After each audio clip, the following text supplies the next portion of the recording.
Dave is keeping Lauren from meeting these folks so that he can continue to have an excuse as to why the relationship is not working.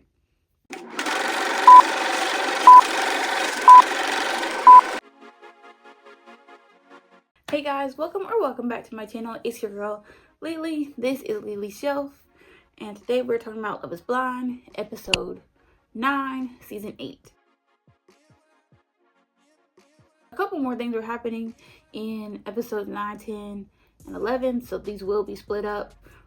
Episode 9, we start with Taylor and Daniel going to meet Daniel's family. His sister is legally blind, and like they have a whole bunch of like family photos up, and you can just tell his family is close knit. And honestly, they're so wholesome. They're so wholesome. Like, this might have been my favorite part of the episode. And I love the way that Daniel spoke about Taylor, and then the way Taylor spoke about Daniel. I think his mom is the one that says how, like, you know, because his sister is blind, they choose friends based off of their heart and not by sight, you know, not by their appearance.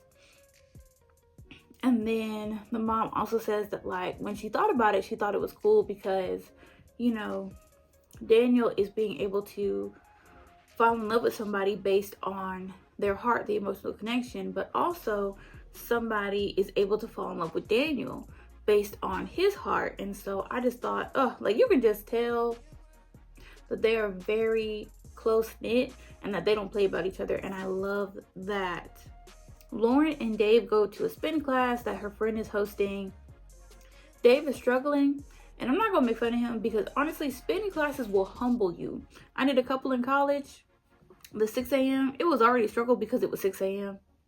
But when I got up in there, baby, they were doing too much. There's no such thing as a beginner spin class. Okay, once you were in it until the end. But I will say I've never exercised so thoroughly as I did in that spin class. So Dave brings up Lauren's ex again to her friends, and her friends shut that down really quick. I like that Lauren seems to have genuine friends around her, but I'm also like, if that's the case, girl, why are you still with this man? But I digress, because the friends' faces when Dave continues to explain his thought process on why he can't let this fling go was my face, because like, dude, you are clearly dragging it. Oh.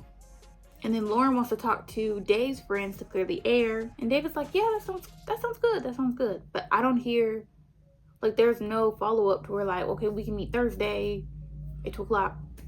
Nothing concrete happened, so I don't think Lauren is ever going to be able to talk to these friends. They're just going to keep dragging her name through the mud, and she's just going to have to deal with it, I guess. Virginia and Devin meet Devin's family.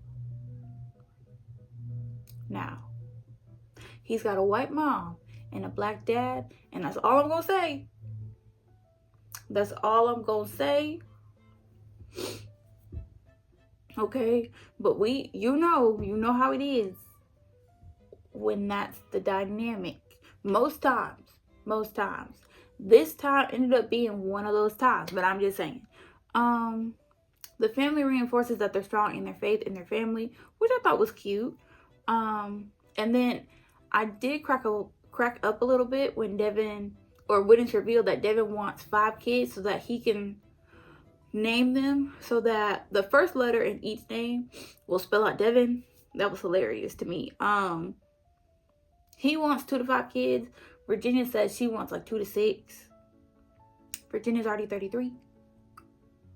So I do like that the sister asked, like, okay, like, are y'all gonna get started on that like right now, or like how's that gonna work? Like, I feel like the sister and the brother-in-law were asking more like in-depth questions, and then the dad didn't say anything, and then the mom was asking questions more of, well, I'm getting ahead of myself. Let me back up a little bit.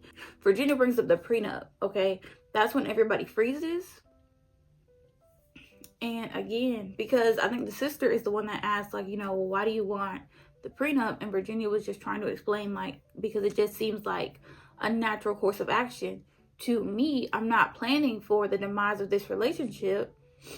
I'm planning for, you know, if something like that does happen, the divorce isn't messy. Basically, I think that's what she was saying. That's what I got from it. That, like, if we do end up having to divorce, it's not messy. It can be as amicable as possible. But then the mom was like, okay, well, what if he loses his job? Or what if either of you get sick? Are you going to leave? And it's like, oh, brother, this guy stinks! Virginia didn't say anything about that. And I'm sorry, I really don't like those questions, because honestly, at the end of the day, nobody knows what they're going to do until they are in that moment. So you can ask somebody, okay, if somebody gets sick or if they lose their job, what are you going to do? And they can say, oh, you know, I'm going to stay. But depending on the circumstances, if you actually find yourself in that situation, you might not stay. You might choose to leave.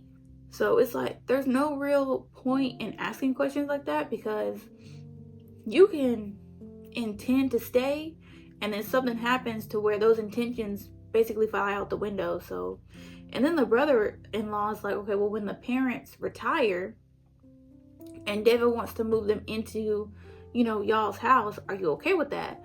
Virginia says yes, but it's like, even if she wasn't okay with it, she can't say no in that situation. She can't say no in that situation. Like, but also, if the parents retire, what's wrong with them staying in that little house they got now? Or what's wrong with them moving in with the sister? Like, I don't like all these little, like, hypothetical scenarios, because you're putting Virginia on the spot and you're not really asking anything about, like, their relationship per se. Because, I mean, most people, if you ask them, okay, will you let your in-laws live in your house? They're going to say, yeah. They're not going to say no to your face. So it's like, the questions weren't getting to the meat of, why do you like Devin? Okay. In 10 years, where do y'all see yourselves? Because it was Devin who had to kind of, because he saw that, like, they were kind of ganging up on her after that prenup, or after she brought up the prenup. And he's the one that kind of said, well, you know, me and Virginia were talking about our future, and she painted a picture of, like, I'm coaching and she's got, you know, one of our kids on her hip and she's cheering us on from the stands. And then we go out and we have maybe like a picnic or something. I don't remember all what he said, but the picture he painted of their future was really adorable. And, like, because it was so adorable, his family kind of lost some of that, like, rah-rah energy that they had. And we're like, oh, that is, like, super nice. But, like, why did Devin have to be the one to bring it back? You know, I did appreciate him for doing that, but whatever. At the very end, the dad finally said something by saying, you know, if you're happy, I'm happy. I wish the dad would have had more input. Like, you have no questions to ask about this woman that your son has brought home and is saying that y'all are now engaged. You have nothing to say. You have nothing at all. All right. And then, what got me, honestly, was the fact that they go outside. Y'all, they have a pet pig. Huh? They have a pet pig. Singular. Okay? It's not a whole bunch of pigs. They ain't got a little mini farm going on. It's just one pig. Why is a pig there? Sarah and Ben meet Ben's friends. His friends ask what Sarah was looking for in the pods. Sarah mentions everything but somebody that aligned with her on the social issues and the social justice and how she wants to be an active, or how she wants to have an active role in stuff like that. No, it was somebody who was vibrant and had a lot of life and all this other stuff. And then they say the core values match. I don't think they do.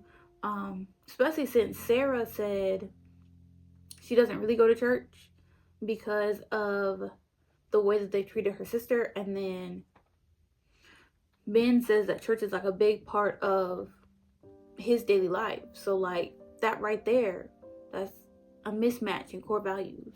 Like, so Sarah says she's open to going to church again, but if she's only doing that for Ben, that's gonna get old real quick.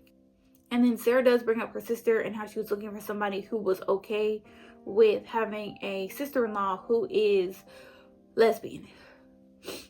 And one of his friends is like, oh, you know, I have a girlfriend too. Is giving token lesbian friend. Joey and Monica talk about the family meeting. Joey's like, I don't think your sister likes me. And Monica's like, no. None of it's true. It's BS. Because she wants them to be like the best of friends. So like the fact that her sister clearly does not like Joey is rubbing Monica the wrong way. But Monica does justify her sister's rude behavior. And Joey is like, has she ever thought anybody was good enough for you?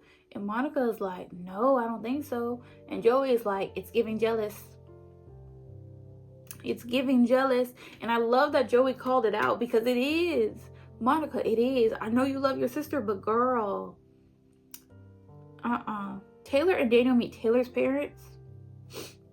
I love that the parents plan to meet up, like, all together.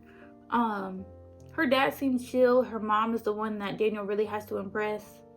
But I like the fact that while the mom was saying she felt away because she feels left out, you can tell that she has like serious love for her daughter. Like, she's telling Daniel how, you know, he should not be trying to, you know, play with her daughter's heart. Like, if they do go through with this thing, it is forever. And like, they kept, well, this part is when Daniel's parents show up, and so like everybody's kind of like, you know, talking to each other, getting to know each other. And Taylor's parents are saying how, you know, usually retired couples downsize, but they didn't because they want the space to be filled with kids and grandkids. And Daniel's parents echo that same sentiment. And you can tell they've got money, okay? Like, the houses, Daniel's and Taylor's parents' houses are nice, okay? And I'm just like, listen to him, I'm like, period. Dave and Lauren set up to host Dave's friends. And quite honestly, this annoyed me so bad, because Lauren is low-key stressing about like making sure that everything is perfect and ready for his friends to come over. And Dave says that his friends are on standby in case they don't want them to come over, because the friends don't want to overwhelm Lauren. But Lauren is like, I thought the whole purpose of them coming over was so that we could clear the air.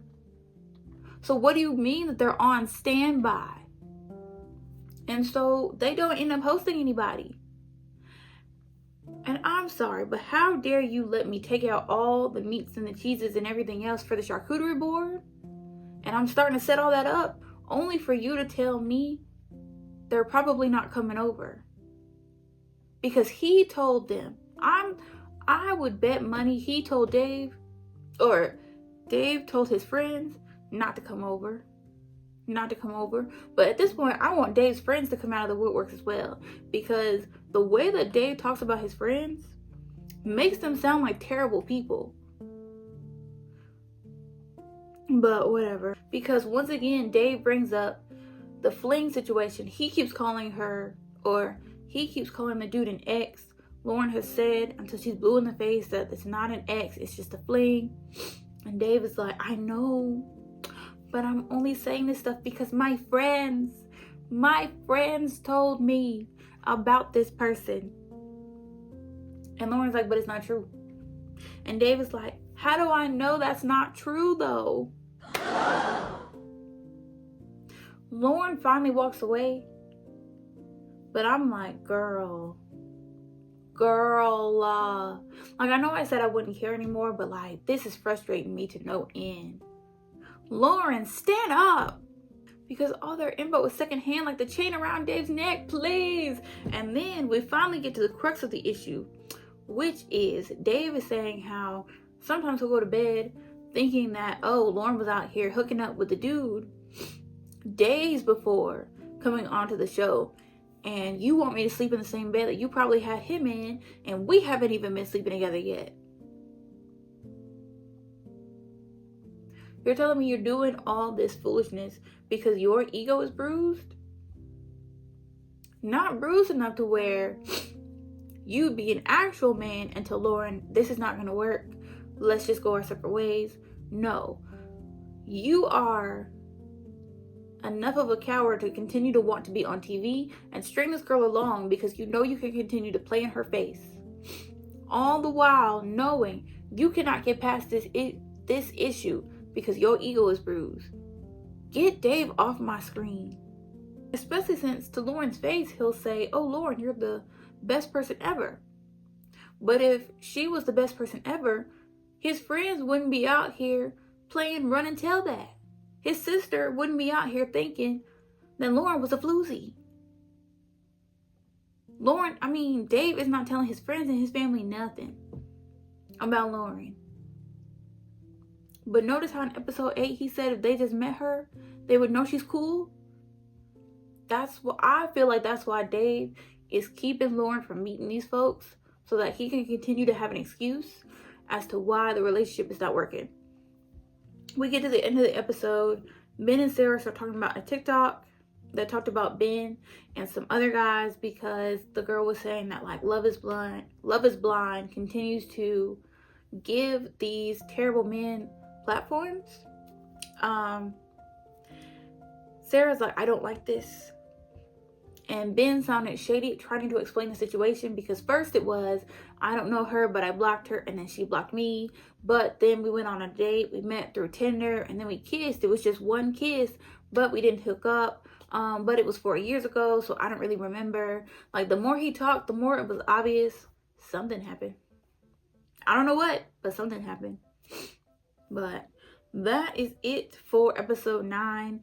Thank you so much for watching, especially if you made it all the way to the end. I really, really appreciate y'all. Okay. And I will see y'all in the next one. Bye, guys. This nugget of encouragement, things will be alright.